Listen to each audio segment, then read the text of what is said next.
तो hello friends, स्वागत है आपके अपने यूट्यूब चैनल ऋषभ क्लासेज में। देखिए, बहुत सारे बच्चे जो इस बार पहले सेमेस्टर में हैं और वो पहली बार एग्ज़ाम दे रहे हैं यूपी डीएलएड का, तो उनका एक कॉमन सा प्रश्न था कि सर हम लोग का सेंटर कहाँ जाएगा और हम लोग का सेंटर कैसे जाता है। जैसे कि हमारे कॉलेज का सेंटर कितनी स्कूल में जाएगा, कैसे जाएगा। तो जितने भी आपके डाउट है ना, सारे डाउट को क्लियर किया जाएगा।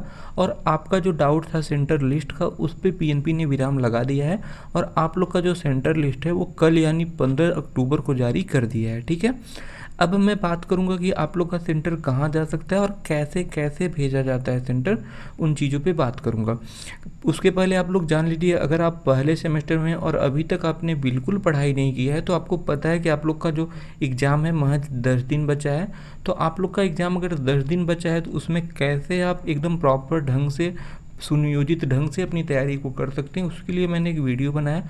उस वीडियो में मैंने बताया है कि आप लोग कैसे डीएलएड पास कर सकते हैं 10 से 12 दिनों में। उस वीडियो का नाम ही है डीएलएड पास करने का गुरु मंत्र। उसका जो लिंक है ना, मैं डिस्क्रिप्शन बॉक्स में दे दूंगा, वहाँ से आप लोग देख सकते हैं। और भरोसा रखिए, अगर आपने उस वीडियो को देखा और उस वीडियो में कहे गए वक्तव्यों के अनुसार अपने जो दिनचर्या है उसको फॉलो करते हैं, वैसे प्रश्न लिख के आते हैं जैसे मैंने बताया है, वैसी चीज़ें फॉलो करते हैं जैसे मैंने कहा है, तो भरोसा रखिए आपका जो परिणाम होगा ना, हर सेमेस्टर में 90% से ज़्यादा ही होगा।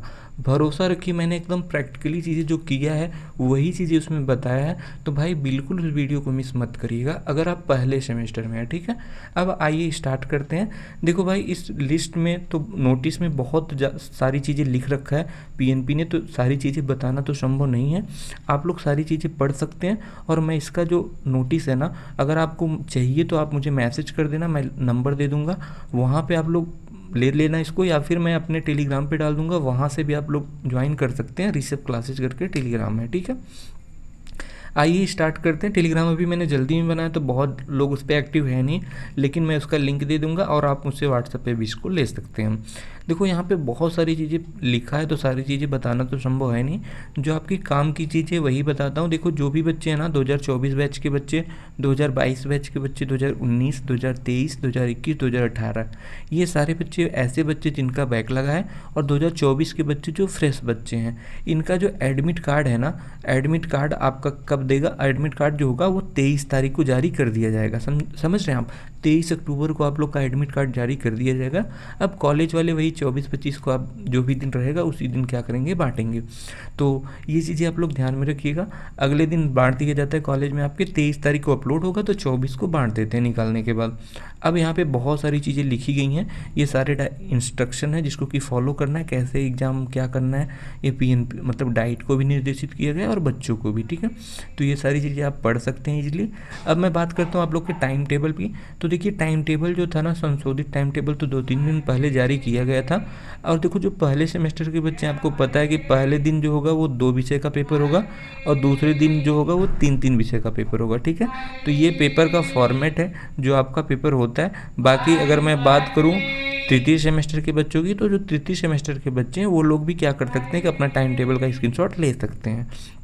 ये संशोधित टाइम टेबल है। देखिए, आपका 30 को पेपर है, 31 को पेपर है और 3 को पेपर है। भाई देखो, जो टाइम टेबल होता है ना, वो आपके एडमिट कार्ड पे भी दिया जाता है, लेकिन चीज़ें क्या है कि अगर आप अपने पास रखे रहेंगे, उस ढंग से तैयारी किए रहेंगे, तो चीज़ें आपके लिए आसान होंगी। समझ रहे हैं। अब मैं बात करता हूँ नीचे जो आपके सेंटर लिस्ट की। यहाँ पर देखो भाई, सेंटर लिस्ट जो है ना वो जारी कर दिया गया। और ये देखो, सेंटर लिस्ट में जो पहला सेंटर का नाम है वो आगरा के है। आगरा में टोटल 25 सेंटर बने, आप लोग देख सकते हैं। यहाँ पे अगर मैं लास्ट सेंटर की बात करूँ तो टोटल 25 सेंटर बने हैं। और सारे सेंटर जो मतलब नाम लिखा है कॉलेज का, उसमें कितने बच्चों का सेंटर गया है वो मेंशन किया गया है। समझ रहे हैं, ये 415 बच्चों का सेंटर गया, ये 718 बच्चों का सेंटर गया। तो जो भी कॉलेज है, कॉलेज के सामने जो भी लिखा गया ना नंबर में, वो क्या है, कितने बच्चों का सेंटर गया है। और ये जो लिखा है ये कॉलेज नंबर है, मतलब कौन से कॉलेज, मतलब सीक्वेंस कौन सा है कॉलेज का। समझ रहे हैं। अब ऐसे ही आपका दूसरे पे हाथरस है, तीसरे पे अलीगढ़ है, मथुरा है, ऐसे ही सारे सेंटर के नाम है। आप लोग जाके वहाँ से इजीली देख सकते हैं आपका जो भी ज़िला है, आप उस ज़िले में कहाँ कहाँ सेंटर बना है। अब देखो, यहाँ पे सेंटर तो बन गया, लेकिन ऐसा नहीं है कि इन्हीं सेंटर में आपका सेंटर जाएगा।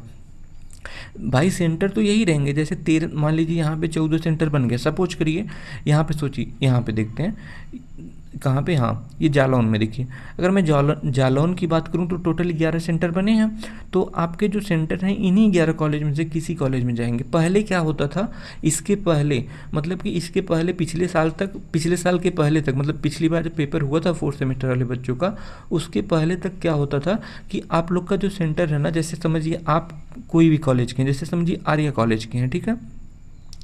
तो यहाँ पे अगर आप इस कॉलेज के हैं तो आपका जो सेंटर होगा ना, वो जिले के जिस भी कॉलेज में जाएगा उसी कॉलेज में, मतलब आपका सेंटर जो है ना, कॉलेज का सेंटर लगभग 2 या 3 कॉलेज में बनता था, ठीक है।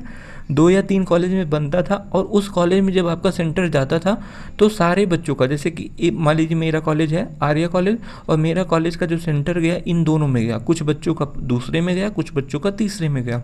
और जाने के बाद बच्चे बैठते थे एक ही कमरे में।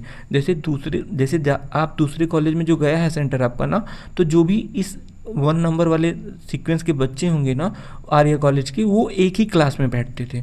पहले आगे पीछे बच्चे बैठते थे एक कॉलेज के, लेकिन अब क्या किया गया, पिछली बार से पीएनपी ने क्या किया कि रैंडमली किसी भी बच्चों का कहाँ भी भेज दे रहे हैं। जैसे कि मैं बात करूँ, अब क्या करते हैं, अगर 11 कॉलेज बना है ना, तो आप बिल्कुल मतलब चौंकिएगा मत अगर आपका सेंटर ये रहो कॉलेज में चला गया। जैसे समझिए आपके कॉलेज में 100 बच्चे हैं ना, तो भरोसा रखिए आपका सेंटर जो है ना 11 में नहीं तो 9 कॉलेज में, एकदम कोई शक नहीं है कि 9 कॉलेज में सेंटर भेज देते हैं। इन्हीं 100 बच्चों का सेंटर 9 कॉलेज में भेज देते हैं, मतलब कि वो रैंडमली कहीं भी भेज दे रहे हैं। और उसका सीक्वेंस भी ऐसा है ना बैठने का, अब आपका ये नहीं है कि आपके आगे आपके कॉलेज का बच्चा बैठेगा, आपके बगल आपके कॉलेज का बच्चा बैठेगा, ऐसा बिल्कुल नहीं है। पहले ऐसा होता था कि एक क्लास में एक कॉलेज के बच्चे बैठते थे, लेकिन अब क्या है कि अगर मान लीजिए सपोज करिए यहाँ पे आर्या कॉलेज का बच्चा बैठा, यहाँ पे मान लीजिए कि ग्रामोदय का बच्चा बैठा, यहाँ पे जीजीआईसी का बच्चा बैठा, यहाँ पे जनता कॉलेज का बच्चा बैठा, यहाँ पे टीडी कॉलेज का बच्चा बैठा, समझ रहे हैं। तो कुछ ऐसा सीक्वेंस बना दिए हैं कि चारों तरफ आपके पसंद, मतलब कि आपके कॉलेज के बच्चे नहीं रहेंगे। हो सकता है कोई अंतिम में लास्ट बेंच पे आपका एक कॉलेज का बच्चा आर्या कॉलेज का मिल जाए या टीडी कॉलेज का मिल जाए। तो मतलब आप अपने आसपास अपने बच्चों, अब मतलब अपने दोस्तों को नहीं खोज सकते, इसलिए थोड़ा सा दिक्कत हुआ है, मतलब थोड़ा सामंजस्य बैठाने में। बाकी चीज़ें सही हैं, तो ये ऐसा सीक्वेंस भेजते हैं। आप लोग बिल्कुल तैयार रहिए, कोई बहुत बड़ा एग्जाम नहीं है भाई, अभी से प्रिपरेशन कर लीजिए। जैसा मैंने बताया, अभी भी मैं बता रहा हूँ ना, सीरीज को अपना साथी बना लीजिए और सीरीज से ही चीज़ें पढ़ के जाइए। 80 से 90% चीज़ें भाई सीरीज से आती हैं, एकदम डिट्टो सब छपता है। यहाँ तक कि मैथ की बात करूँ ना, जिन बच्चों को मैथ नहीं आता, अगर वो पूरा सीरीज करके चले गए तो भाई भरोसा रखिए आपका जो पेपर है ना, वो 15 से 16 नंबर 17 नंबर आप इजीली पाएंगे। अगर नहीं पाएंगे ना, तो आइएगा इसी का मतलब मेरे यूट्यूब चैनल को मतलब डिसलाइक करके, रिपोर्ट करके, जो भी मन कर दीजिएगा भाई। अगर आप पूरे सीरीज को पढ़ डालते हैं ना, सीक्वेंस को समझ लेते हैं, कॉन्सेप्ट को समझ लेते हैं ना, तो सारी चीज़ें आप लोग करके आएंगे, समझ रहे हैं। बाकी अगर आपका कोई भी डाउट रहता है तो आप मुझसे पूछ सकते हैं। पूछने के लिए जो नंबर है वो 87 38 83 31 44, यहाँ पे आप मैसेज कर सकते हैं, या फिर बहुत दिक्कत होता है तो कॉल कर सकते हैं। इसी में नंबर पे आप मैसेज कर देंगे तो मैं ये पीडीएफ भी भेज दूंगा, ठीक है। बाकी कोई भी डाउट रहता है तो आप पूछ सकते हैं। मिलते हैं नेक्स्ट वीडियो में, तब तक के लिए tata bye bye, take care, thanks for watching.